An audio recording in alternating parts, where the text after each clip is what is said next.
പാലക്കാട് ജില്ലാ ആശുപത്രിയിൽ ചികിത്സാ പിഴവിനെ തുടർന്ന് 9 വയസ്സുകാരുടെ കൈ മുറിച്ചു മാറ്റിയ സംഭവത്തിൽ അന്വേഷണ റിപ്പോർട്ട് പുറത്ത്. കുട്ടിയുടെ കയ്യിൽ പഴുപ്പ് എങ്ങനെ വന്നു എന്നതിനും കയ്യിലെ രക്തയോട്ടം എങ്ങനെ നിലച്ചു എന്നതിനും റിപ്പോർട്ടിൽ ഉത്തരവില്ല. പാലക്കാട് ജില്ലാ ആശുപത്രിയിൽ കുട്ടിക്ക് മതിയായ ചികിത്സ ലഭിച്ചിരുന്നുവെന്നും DMOയ്ക്ക് നൽകിയ റിപ്പോർട്ടിൽ പറയുന്നു.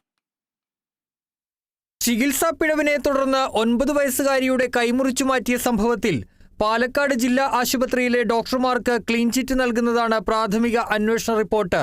ഓഗസ്റ്റ് 24-നാണ് കൈക്ക് പരിക്കേറ്റ 9 വയസ്സുകാരി പാലക്കാട് ജില്ലാ ആശുപത്രിയിൽ ചികിത്സ തേടുന്നത്. പരിശോധനയിൽ കുട്ടിയുടെ വലത് കൈയിലെ 2 എല്ലുകൾ പൊട്ടിയതായി കണ്ടെത്തി. എന്നാൽ കുട്ടിയുടെ കൈയിലെ രക്തയോട്ടത്തിൽ പ്രശ്നങ്ങൾ ഉണ്ടായിരുന്നില്ല. തുടർന്ന് junior resident doctor Mustafa plaster ഇട്ടു. പ്രത്യേകിച്ച് പ്രശ്നങ്ങൾ ഇല്ലാതിരുന്നതിനാൽ പ്ലാസ്റ്റർ എടുക്കാൻ 5 ദിവസത്തിന് ശേഷം എത്താൻ നിർദ്ദേശിച്ചു. 30-ന് വീണ്ടും ആശുപത്രിയിലെത്തിയപ്പോഴാണ് കുട്ടിയുടെ കയ്യിൽ രക്തയോട്ടമില്ലെന്ന് കണ്ടെത്തിയത്. തുടർന്ന് കോഴിക്കോട് മെഡിക്കൽ കോളേജ് ആശുപത്രിയിലേക്ക് റഫർ ചെയ്യുകയായിരുന്നുവെന്നും റിപ്പോർട്ടിൽ പറയുന്നു. കുട്ടിക്ക് പാലക്കാട് ജില്ലാ ആശുപത്രിയിൽ നിന്ന് കൃത്യമായ ചികിത്സ ലഭിച്ചുവെന്നും റിപ്പോർട്ടിലുണ്ട്. എന്നാൽ രക്തയോട്ടം എങ്ങനെ നിലച്ചുവെന്നതിനോ പഴുപ്പ് എങ്ങനെ വന്നു എന്നതിനോ റിപ്പോർട്ടിൽ ഉത്തരമില്ല.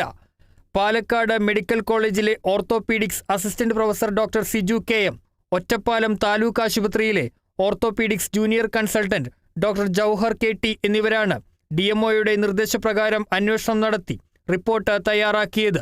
Kerala vision news, Palakkad.